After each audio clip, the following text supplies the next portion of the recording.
everyone. Amul and IFFO have been ranked as world's top 2 cooperatives. Who does this ranking? It is the World's Cooperatives Monitor 2025. It's produced by International Cooperatives Alliance.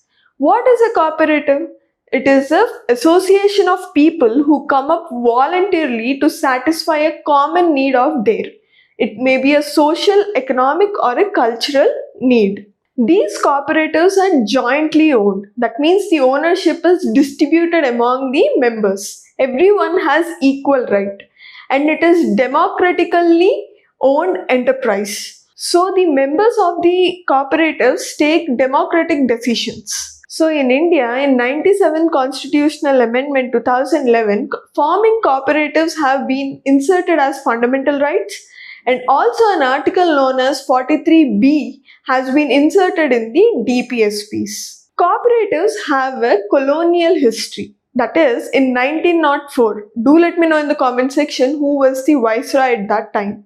There was an act which came up, that is Cooperatives Credit Societies Act, which we still continue. Cooperatives is a state subject in the 7th schedule.